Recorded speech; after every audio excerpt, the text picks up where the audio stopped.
How are you, everyone in the world and Christians? This is the Bushido channel, an old man who lives in the countryside of Japan, which boasts a history of thousands or even tens of thousands of years. Japan has a spirit of Bushido. There is a samurai spirit. There is Yamato soul. Today's Japanese seem to have forgotten that spirit, but that spirit is alive in the depths of their hearts. It is an eccentric channel that analyzes world-famous paintings with such a Bushido spirit. Thank you. I've solved the unsolved mysteries of Leonardo da Vinci's The Last Supper, the Annunciation, Virgin of the Rocks, and the Baptism of Christ.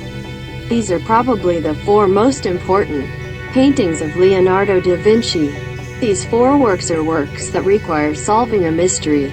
If you do not solve the mystery, the meaning of this work will be halved. Mona Lisa is a little different from The Last Supper, the Annunciation, Virgin of the Rocks, and the Baptism of Christ. That's what Mona Lisa is asking us, a mystery. Well, today I would like to introduce Mona Lisa, Part 3.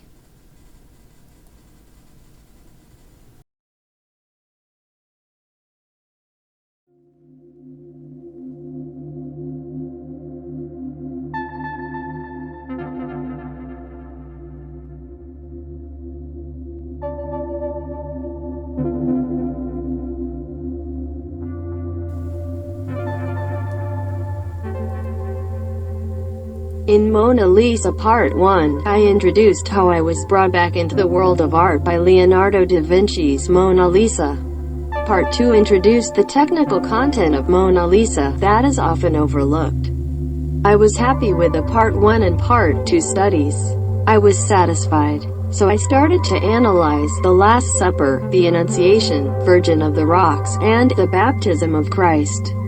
It's been a few years since then. And again, Mona Lisa started to become anxious.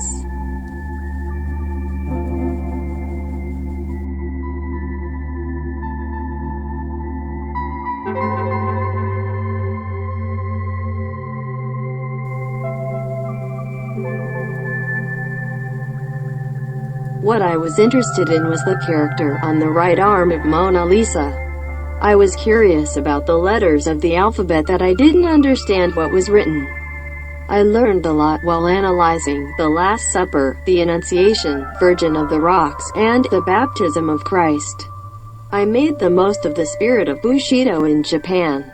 To put it simply, it's a straightforward look. It is important to abandon preconceptions. Using the experience of analyzing four major works of Leonardo da Vinci, I challenge to analyze Mona Lisa again.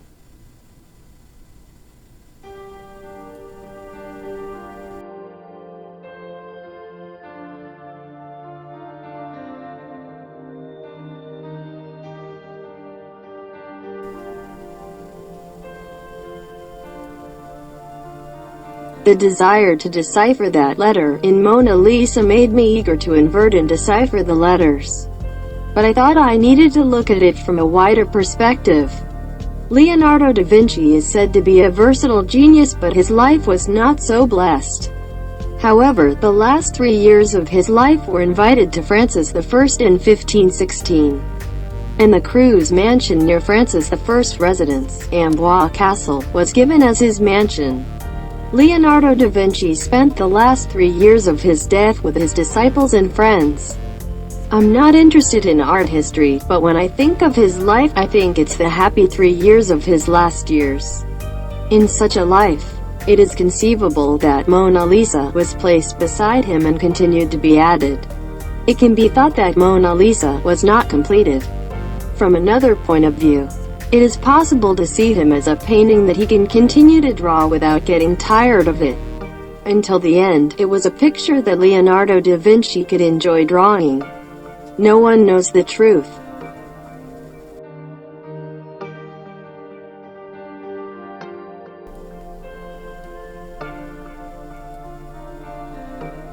I watched Mona Lisa again.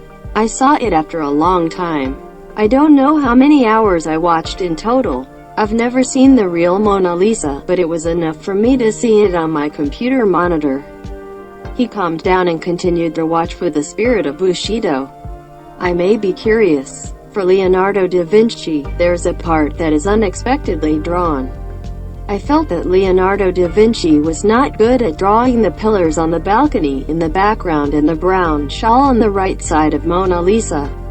It can be said that he drew it that way because this is a part that is not usually important in terms of thinking, and it is also possible that he was old and had a hard time drawing.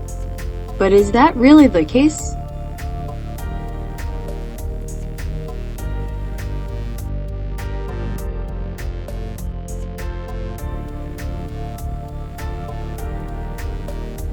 Thinking vaguely like that time has passed, I observed that letter again.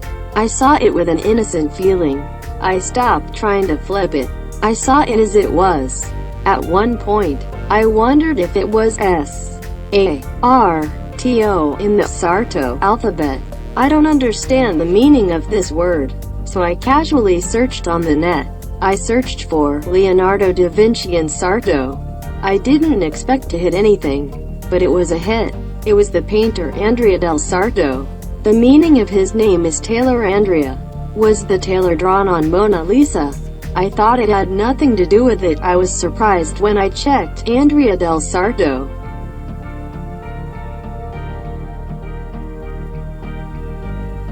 According to Wikipedia, from 1518 to the following year, I was invited by King Francis I of France to go to Fontainebleau. The masterpiece, Our Lady of Albi-Halpuia, has a stable triangular composition, the head of Our Lady in the center and the lines connecting the heads of the saints on both sides form a triangle. The luscious colors and the sfumato technique, which is influenced by Leonardo da Vinci, are the characteristics of Andrea's style of painting. Many painters will be influenced by Leonardo da Vinci. However, he is described as invited by King Francis I of France to go to Fontainebleau. This is a surprise. Leonardo da Vinci lived in a mansion nearby.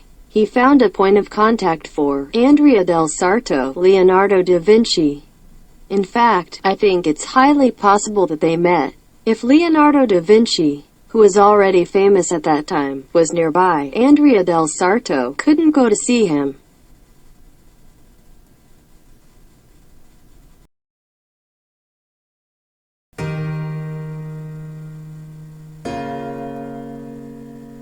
From here on, it's my delusion. This is my hypothesis. It's a fairy tale. I didn't know the painter Andrea del Sarto at all. Conversely, it can be said that there is no prejudice. It is a miracle that I was able to derive Andrea del Sarto from the hidden characters on the right arm of Mona Lisa. I'm excited again. It's an unmistakable fact, even if it's my belief.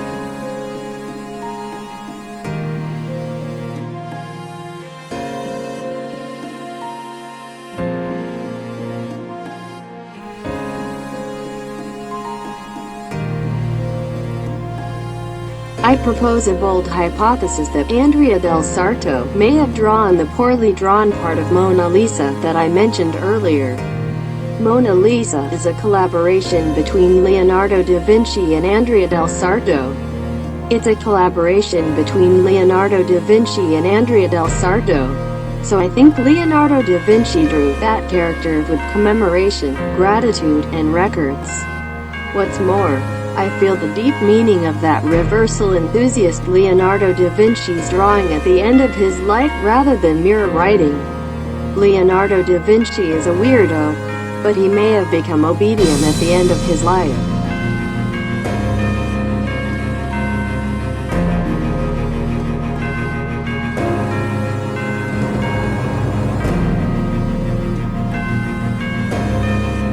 Why did Leonardo da Vinci collaborate? Did Leonardo da Vinci, an old and technically stuck man, ask Andrea del Sarto for help? No, the amazing drawing of Sarto drowns out that imagination. It is correct to assume that Leonardo da Vinci's technique has not diminished until the end. So what should we think about? I feel like Leonardo da Vinci was playing to the end. He enjoyed the best puzzle in the world called Mona Lisa. He enjoyed the painting by himself, but did he enjoy this game with Andrea del Sarto, who happened to appear there? You can imagine that the game was fun for Leonardo da Vinci, but it could have been a pain for Andrea del Sarto. Leonardo da Vinci allowed Andrea del Sarto to add. Leonardo da Vinci asked Andrea del Sarto what he should do to complete this painting, and he did it? How was the victory or defeat? Perhaps the result was unknown to Andrea del Sarto. But Leonardo da Vinci gave Andrea del Sarto a passing score. The proof is the drawing of Sarto. If you can't solve the writing, no one will know the result. Leonardo da Vinci is a weirdo until the very end. He doesn't seem to be straightforward either. Am I the only one who feels suffering when I see the paintings after Andrea del Sarto? I want to tell him. I feel like he was proved to be past 500 years later. Being loved all over the world proves that.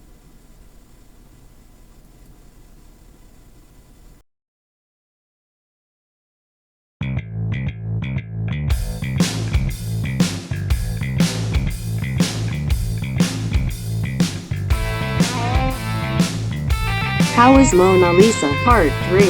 This time it may not be an analysis. Hypothesis, fantasy, fairy tale. No one knows the truth. That's fine. It was the best opponent for an old man living in the countryside of Japan to challenge. Make full use of the spirit of Bushido. My life was revived by Mona Lisa. That's enough. And it caused a miracle in my life. I forgot. That skull is currently supposed to be the bone of an old woman in his drawing. Thank you for watching until the end. Goodbye.